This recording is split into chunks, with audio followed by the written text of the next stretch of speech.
Hello everyone, welcome back to the channel. Today I'm going to explain a new ongoing Korean drama titled Love Next Door. Episodes of this drama will be released every day, so that means you'll get just one video per day for this series. The story revolves around two childhood friends who eventually become lovers. But what twists and turns will they face in their journey? That's what we'll discover throughout this drama. So, let's dive into the first episode. The episode begins with the mothers of our male and female leads, along with a few other ladies, going on a hiking trip. As they hike, they chat about their skincare routines and the treatments they've recently undergone to improve their skin. However, Seoyoung's mother seems disinterested, believing that natural beauty is the best. This immediately highlights the stark difference in the thinking of Seoyoung's and Ryu's mothers. Ryu's mother proudly shares that her daughter sent her the hiking outfit from the US, which impresses the other ladies. In contrast, Seoyoung's mother remarks that she doesn't care for gifts, saying, "My son is my only gift."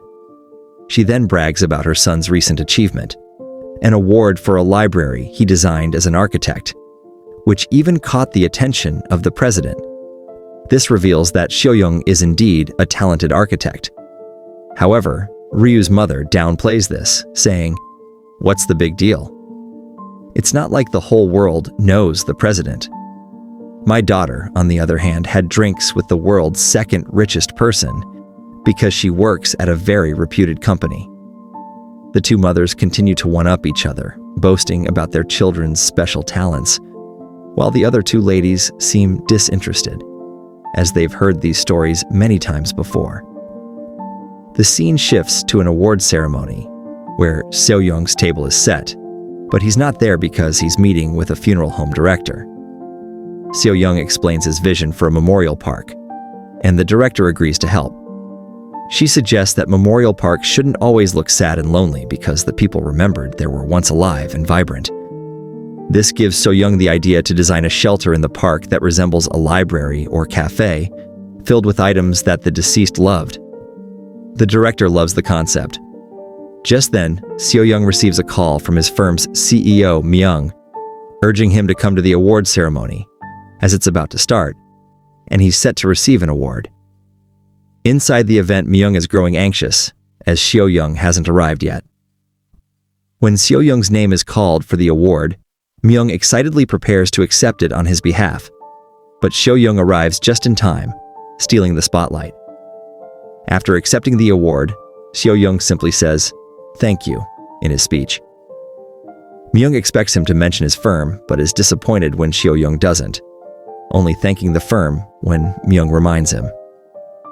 The scene shifts back to the mountains, where Ryu's mother hands out wedding invitations after reaching the top. Seoyoung's mother, however, doesn't seem pleased. Ryu's mother then asks about Seoyoung, questioning if he's dating anyone. To avoid the topic, Seoyoung's mother claims that he's too busy to date, though she mentions that he has received proposals from very prestigious families. Ryu's mother replies, "Come back with a wedding card," before bragging about that, which prompts Seoyoung's mother to leave the conversation. The scene now shifts to our female lead, Ryu, who is sleeping on a flight back to Korea. When the flight attendant wakes her up, she's startled. At the airport, her friend Mayum, who is a paramedic, comes to pick her up. They meet in a funny way after many years apart. During their drive, it becomes clear that Mayum is curious about Seoyoung and asks Ryu if they're still in touch, given their long history as friends. But Ryu admits she doesn't know much about him anymore. Meanwhile, back at the event, Myung sarcastically tells Seoyoung that he knew he would sneak off to another funeral home, to which Seoyoung responds that he was only there to learn more about cultural and historical contexts.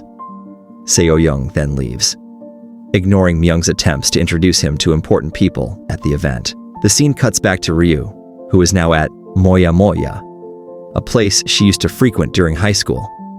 However, the food seems too spicy for her now, as her taste has changed after living in the US for so long.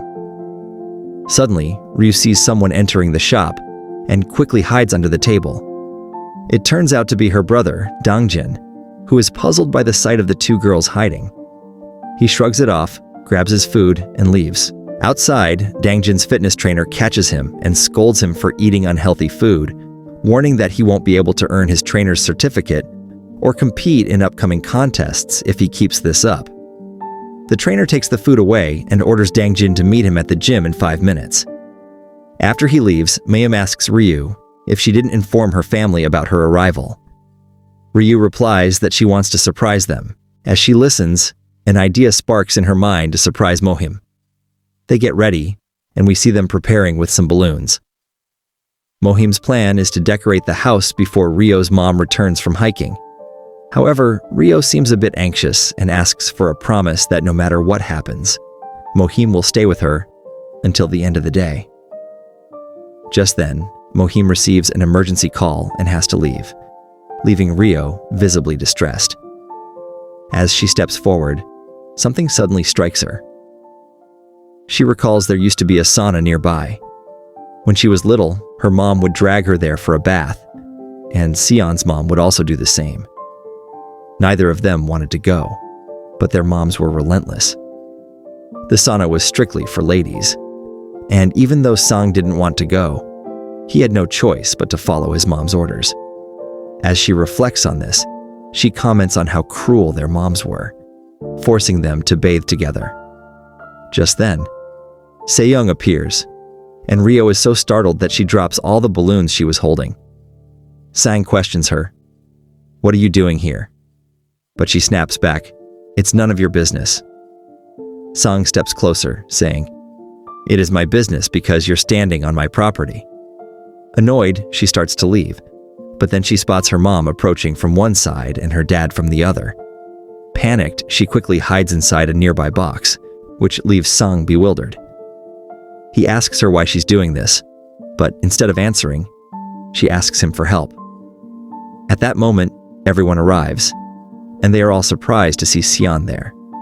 But then, Ryo's mom notices an unattended bag and suggests calling the police, asking whose bag it is. To help Ryo, Seoyoung claims it's hers.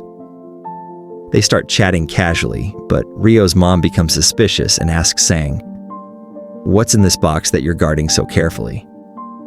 Sang replies, "Nothing, just some useless stuff I'm planning to throw away." Ryo's dad chimes in, "Next time you want to throw something away, let me know. I'll help you." After they leave, Seoyoung refuses to let Ryo out of the box until she explains why she's hiding. Frustrated, Ryo tears the box open and escapes. Sang tries to tease her again, saying, "Oh no, your mom's coming." Ryo panics and hides again, only for Sang to laugh and say he was just joking. This time Ryo asks for another favor and barges into his office to use the restroom.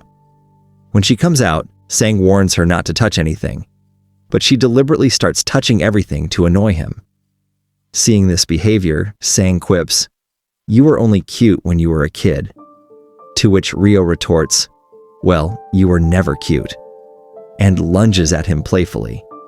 Sang then congratulates her on her upcoming wedding, but Ryo avoids the topic and starts wandering around his office. As she wanders, she accidentally knocks over a heavy cabinet, but Sang manages to save her. However, a heavy statue falls on him instead, injuring him. Sang, in pain, asks, "Why do I always get hurt when I'm with you?" As Ryo checks on him, she notices an old scar on his back, reminding her of a time when she was bullied by some kids and Sang tried to help but ended up getting hurt himself. The scar on his back is from that incident.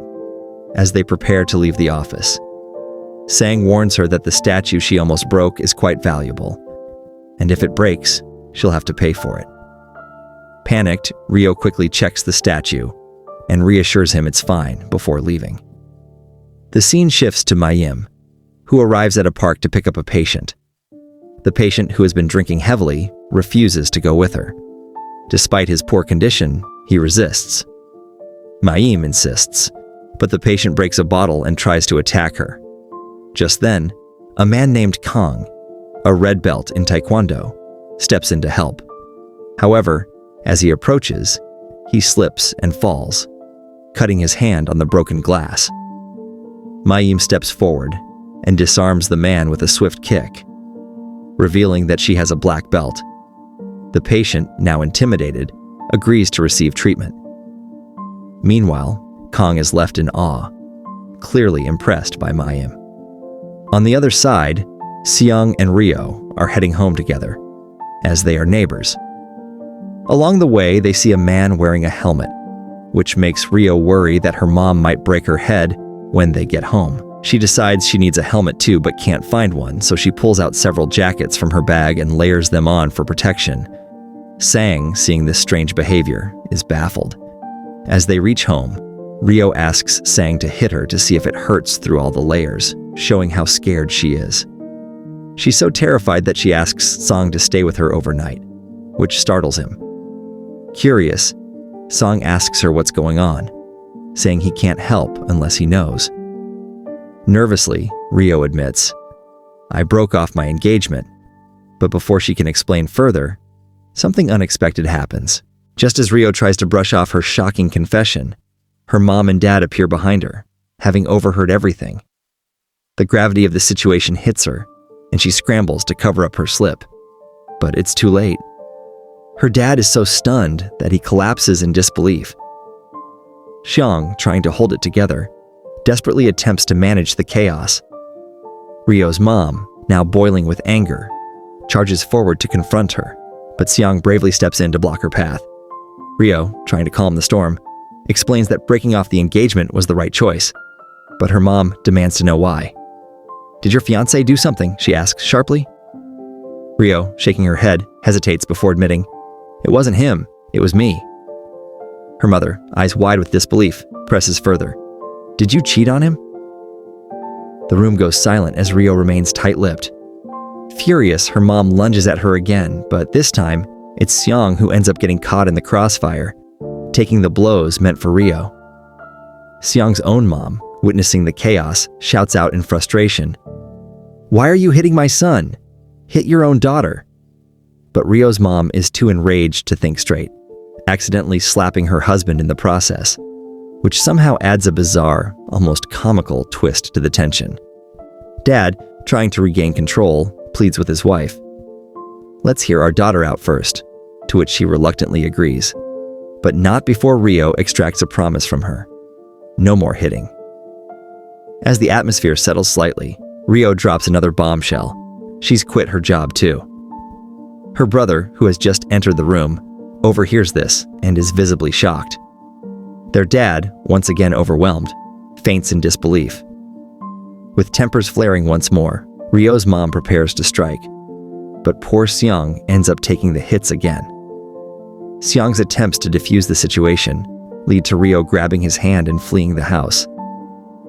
As they sprint away, a flashback shows them as children, holding hands and escaping together just like this. They finally find a place to hide, but Ryu is exhausted and overheated from wearing too many jackets. She quickly sheds them, revealing layer after layer, much to Seoyoung's astonishment. "You're like one of those nesting dolls," he remarks, "but more like a haunted one." Ryu, trying to lighten the mood, explains how her life has become unbearably overheated. School, work, marriage. All the pressure led her to make these drastic decisions. Just then, a couple approaches them, asking for help with a photo. After snapping the picture, the couple mistakes them for being in a relationship and offers to take their photo too. Ryu and Seoyoung quickly clarify, "We're not a couple, just family friends." But the awkwardness is palpable. As they part ways, Seoyoung receives a call from Dong-jin. Ryu insists he ignores it, but Seoyoung, ever the dutiful friend, answers. Dong-jin conveys a surprising message. Ryu's mom wants her to come home, promising she won't be punished. Ryu can hardly believe it, but Seoyoung assures her, "I'll go with you. Your mom listens to me more than she does to you." Meanwhile, the scene shifts to Mayim, who, after escorting a patient to the hospital, is about to leave when Kang, the man who got injured, appears again. He tries to ask for her name, but Mayim brushes him off and leaves. Before leaving, she leaves some glucose candies and a note for the patient, telling him to take care of himself, which Kang, intrigued, notes down in his diary with a smile. Back with Ryo and Seoyoung, they arrive home only to find Ryo's mom crying. Ryo, feeling guilty, approaches to comfort her. But as her mom rises, Ryo notices something in her hand, a stick. Realizing the danger, Ryo starts to back away, but Seoyoung blocks her path. "Do what you need to do with her, my job's done," he says, shutting the door behind him as he runs off, leaving Ryo to face her furious mother alone. As the door closes, Ryo shouts after Seoyoung, "I'll get you for this tomorrow."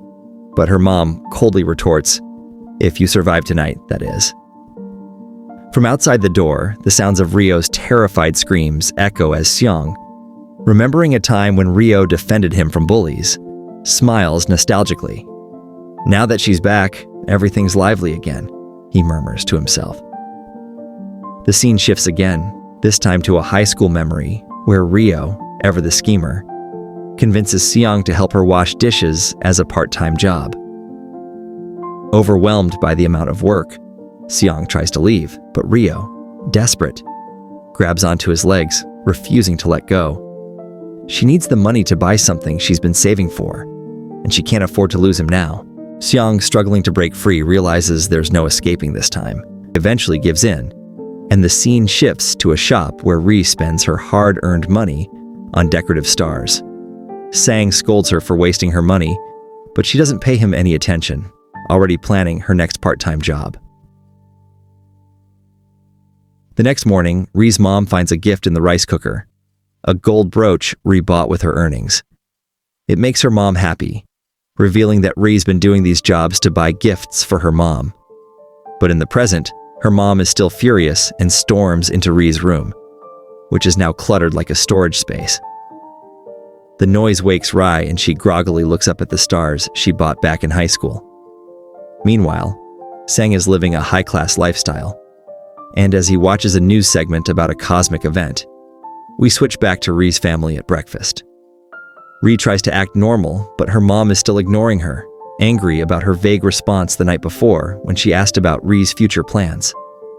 Ree had said she just wanted to sleep and eat for a while, which nearly got her hit again if her dad hadn't intervened. Now her mom refuses to give her breakfast. Sang and mom arrive, and mom checks if Ree is hurt, reminding her mom of the time she broke Ree's arm. Sang offers pumpkin soup to Ree's mom, who is touched by his thoughtfulness. As they all sit down to eat, Ree sarcastically comments on how her parents are feeding guests while starving their daughter, but no one reacts. Mam shares her food with Ree, and just then, Jongjin arrives, complaining about the food. Ree scolds him, saying, "How do you expect to be a good trainer with that attitude?" To which Jongjin retorts that Ree is just jealous. They start bickering, pulling each other's hair until Ree's mom slams the table in anger, making them stop.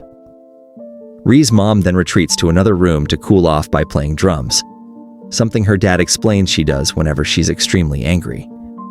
Her drumming skills have improved so much that she's actually quite good now. After breakfast, Mam confronts Ree, questioning her decisions because she knows Ree is too smart to do something so reckless. She urges Ree to tell her the truth, but Ree remains silent. Finally, in frustration, Mam grabs Ree by the throat, upset that Ree tricked her the night before. Ree holds on tightly, refusing to let go, but her mom steps in just in time to save Sang. Seeing this, Ree jokes that her mom should just adopt Sang because she cares so much for him. Her mom, however, just gets up and tells Sang to deliver some rice cakes to his office. Rice cakes she had specifically ordered for him. As Ree watches this close bond, she mockingly says that she's so moved she could cry. The scene shifts to Mung, who is stressed about the window placement in a client's house while his assistant, Lena, arranges photos of Sang. When Sang and Ree arrive, Mung is delighted to finally meet Ree, having heard a lot about her being an old friend of Sang's. He invites them to an opening party, and Lena, curious about Sang's past, prompts Ree to start sharing stories about him. Ree talks about how Sang was born in France and how scared he was when they first met because he didn't speak Korean. Ree had taken it upon herself to care for him like a baby. Whenever Sang's mom left him at Ree's house due to work, they would play together, even having a mock engagement in a game. They would share meals, with Ree always sharing her food with Sang. She played a big role in his social development. Listening to this, Mung is moved to tears. But just then, Sang enters, saying that all of this is just Ree's perspective, and that he remembers things differently. He warns her not to spread any rumors, or he'll sue her. He then recounts how when they first met, Rai had dirt on her face, was aggressive, and made his life miserable. She even barged in on him while he was using the restroom, and would dump food she didn't like onto his plate. She also took his pocket money and used it to buy chocolate. Ree retorts, saying that he didn't even know how to use the restroom properly. Watching them bicker like children, the room fell silent as her words hung in the air, echoing in everyone's minds. Did she really just accuse him of cheating? And could it be true that she lost her job because of it? The shock ripples through the family, and without another word, her mother storms out, fury in her eyes. She doesn't head home, but instead marches to her friend's house, where the latest gossip is already buzzing. Her friend, trying to calm her down, says, "You know, this mess started because of how you reacted. You shouldn't have hit her in front of everyone. Whatever it was, it should have been discussed privately at home." But instead of replying, she shifts the conversation to another burning question that's been nagging at her. And what about Seoyoung's mom? "I heard she invited the He sisters to the office opening party." Her friend is just as surprised by the mention of the He sisters, who hadn't been seen since the reunion and weren't particularly close to Seoyoung's mom. Why would she invite them now? She wonders aloud. But then the friend adds, "You know why? It's because of you. You bragged about your daughter working for a big US company and marrying an international lawyer. So now, Seoyoung's mom feels the need to show off her son's success too." The truth stings, and she falls silent. That night, Ree is on the terrace, cooking dinner alone. As she meticulously prepares her meal, May suddenly appears, complimenting her culinary skills. Without warning, she invites Seoyoung to join them, much to Ree's dismay. Ree tries to stop her, but May insists. Meanwhile, Ree's parents are having their own discussions. Her mom is still furious about Ree's decisions, while her dad remains oddly calm, almost detached. His calmness only infuriates her more, and she storms out. Her dad, on the other hand, quietly reflects, wondering if Ree's ex-fiance's family had been incompatible with them all along. Back on the terrace, Ree is immersed in her cooking when Seoyoung arrives. The sight of him instantly sours her mood. May excuses herself to grab some drinks, leaving them alone. Ree, irritated, asks Seoyoung why he's there when he's supposed to be so busy. We flash back to earlier when Seoyoung had scolded Ree for spreading rumors. At that moment, Mung rushed in, looking panicked. He explained that their townhouse project had been delayed due to sudden increases in material and construction costs. Without the project starting up again, they wouldn't get paid. The financial pressure weighs heavily on them both. Distracted by their conversation, Ree accidentally burns the food. Seoyoung steps in to help, but Ree, defensive, snaps, "You think I can't cook?" She's about to show him her cooking channel when Seoyoung interrupts. "How long do you think you can keep hiding the truth from your parents? Your mom won't stop asking questions until you tell her everything. You need to come clean before it's too late." His words hit her hard. Ree, feeling cornered, sits beside him and suddenly grabs his throat, convinced that her mom has sent him to spy on her. The next day, Ree's mom calls her ex-fiancé, desperate to know why the engagement ended, but he doesn't answer. Just then, Ree unexpectedly enters the room. Her mom quickly hides her phone and hurries to the kitchen, but Ree catches on. Later, Ree discovers her mom has been calling her ex. Hurt and angry, she confronts her, telling her there's nothing left between them, and deletes his number from her phone before storming out. Elsewhere, Seoyoung is briefed by Hyung about an interview with a reporter who wants to ask about the senior center they built. But Hyung's main concern is where they'll get the funds to continue their projects. Just as they're discussing this, they spot the reporter helping an old lady across the street. This same person had also helped May at the park. Seeing this, Seoyoung jumps in to assist the old lady too, and together, they carry her heavy cart to the junkyard. The effort leaves them both exhausted and amazed at the old lady's strength. Meanwhile, Ree is deeply troubled. She recalls her time at the office, where her exceptional skills were both her strength and her downfall. Despite her competence, she faced discrimination because of her courier background, and eventually, it cost her the job.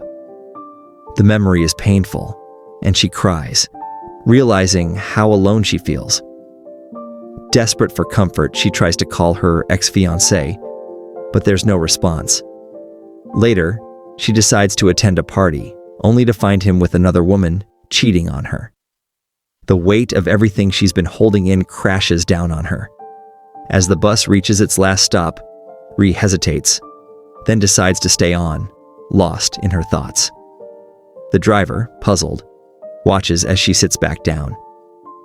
With nothing left to do, Ree's mind drifts to Seoyoung, where Kang is asking him why, after working for one of the world's top 11 companies, he chose to start his own business. Seoyoung responds thoughtfully, hinting that despite the prestige, something crucial was missing, something that drove him to seek a different path.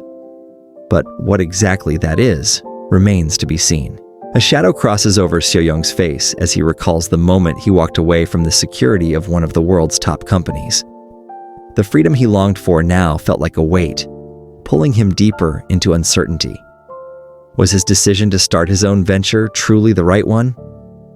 The doubt gnaws at him, lingering in the corners of his mind. As the scene shifts, we glimpse his parents exchanging glances, their unease palpable. The tension in the room is thick as his father mentions that he won't be able to attend the opening ceremony of Seoyoung's new office. The strain between Seoyoung's parents is evident, but no one speaks of it. Late that night, as Seoyoung walks home, his thoughts clouded by doubts, he crosses paths with a familiar face, Ryu. She holds a small potted plant in her hands, its leaves just beginning to sprout. She hands it to him with a soft smile, saying, "As this plant grows, so will your company. Just believe in it." But Seoyoung can't shake the feeling that this simple gesture might carry hidden meanings, perhaps a debt that he wasn't prepared to repay. He tries to refuse, suggesting she give it to him tomorrow, but she declines, saying she won't be there.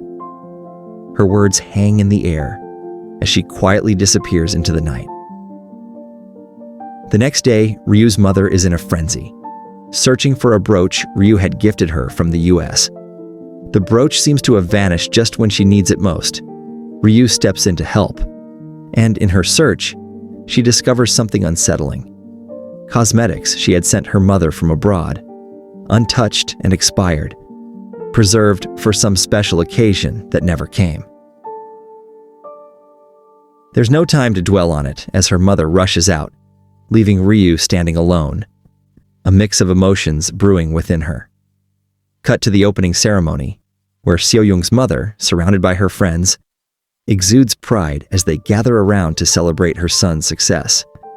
Yet, the conversation takes an unexpected turn as they begin to gossip about Ryu's broken engagement instead. The grandeur of the wedding that was once promised now reduced to hushed whispers and judging eyes.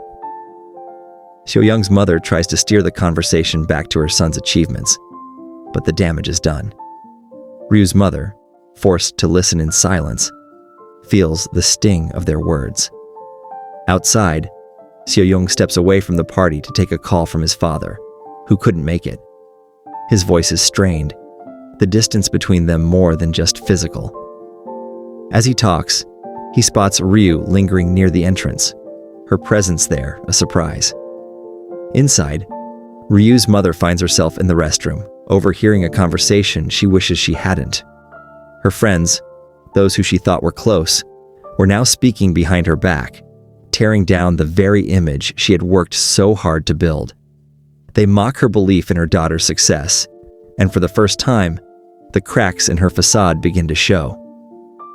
Just as Ryu is about to leave, her mother arrives, visibly unsettled. Ryu had come to return the brooch she finally found, but the sight of her mother's distress makes her hesitate. Her mother's friends approach, and in a flash, her mother's demeanor changes. She introduces Ryu, not as the daughter who has returned home, but as someone who is on a temporary break, supposedly flooded with offers from other prestigious firms. Ryu can hardly believe what she's hearing, the lies cutting deeper than she expected. Seoyoung, watching from a distance, feels a pang of sadness. He sees the pain in Ryu's eyes as she leaves the party, unnoticed by all but him. That night, back at home, Ryu's mother confronts her, telling her she must return to the US. Ryu snaps, accusing her mother of never wanting her back in the first place, pointing out how her room was turned into a storage space the moment she left. The argument escalates, with her mother shouting that Ryu has thrown away everything she worked so hard to achieve, that she's ruined the pride her mother had in her. Ryu, tears streaming down her face, asks if her mother can't see her as her daughter rather than just a source of pride. "Why do I have to live my life covering up your dreams?" she demands before storming out of the house. Outside, Seoyoung is waiting, concern etched on his face. He follows her silently to the park, where she collapses onto a bench, her spirit broken. Seoyoung is taken aback by how fragile she looks, almost like a ghost. She climbs onto the jungle gym, her thoughts spiraling as she reminisces about their childhood. The rain begins to fall, a steady drizzle that mirrors Ryu's tears. Seoyoung buys an umbrella, offering it to her, but she refuses to come down. He stands with her in the rain, and as they share memories of their childhood, Ryu recalls a time when she had left Seoyoung stranded on that very jungle gym, only for him to be found crying the next morning. The memory makes her laugh, a hollow, sad laugh. Seoyoung closes the umbrella, letting the rain pour down on them as he finally tells her, "You need to stop pretending. You don't have to do this alone anymore." The words hang in the air, the rain the only sound as Ryu processes what he said. Ryu tries to force a laugh, but it quickly turns into tears. Seoyoung watches, concern in his eyes, as Ryu finally breaks down. She asks him if he heard everything, and with a solemn nod, he confirms her fears. Across town, Ryu's mother places her daughter's suitcase back in the room, regret beginning to creep in. As she arranges the bed, a small brooch falls from her pocket.